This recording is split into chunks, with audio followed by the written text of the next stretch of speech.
All right. Oklahoma State, West Virginia, TCU, and Kansas State. Let's get into these two games here really quickly.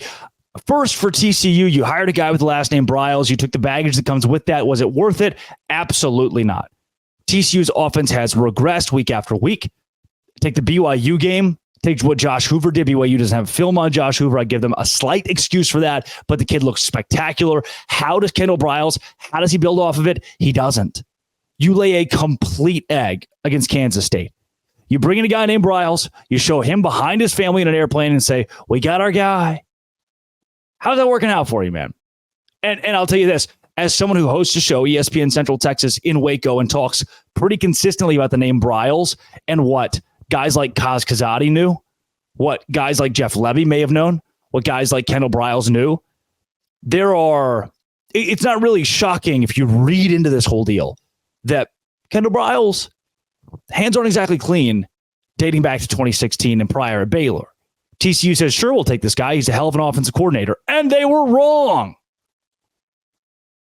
That's what you give, a 3-point performance. And for Kansas State, brother, I have always preached against a 2-quarterback system. I hate it. It's terrible. By the way, want to throw this out there too. It's in my notes. I highlighted it. I'm going to have to get to it or I'll throw up. TCU threw the ball 43 times. Your freshman quarterback, 23 for 43. 43 times. Run the ball. I know you got down early. Do something.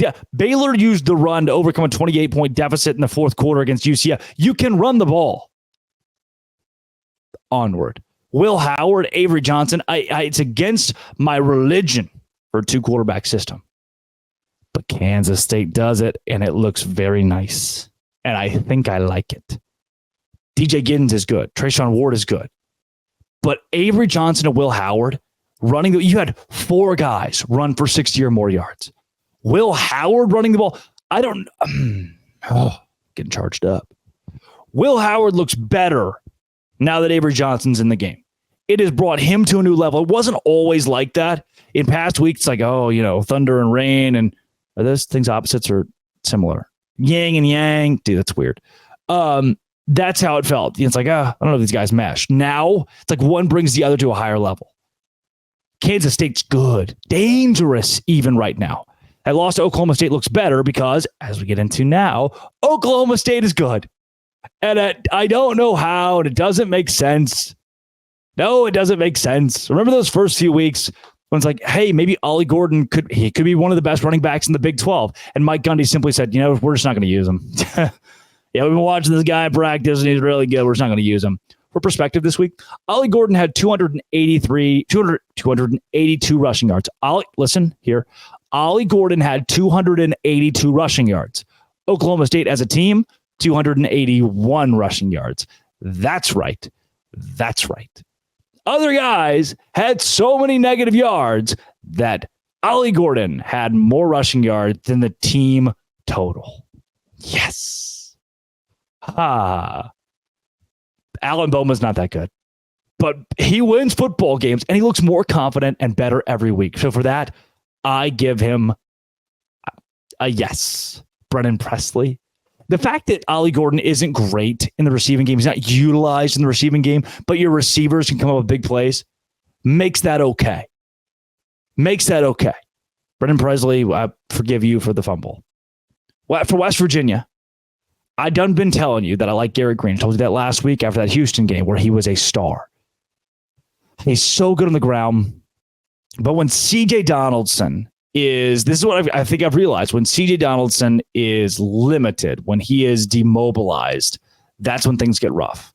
When West Virginia turns the ball over more than once, that's when you've just, for the last 4.5 years, West Virginia has not been fundamentally sound. They've not seemed like a very level-headed football team. That, to me, starts with the head coach, who will likely not be the head coach anymore next season.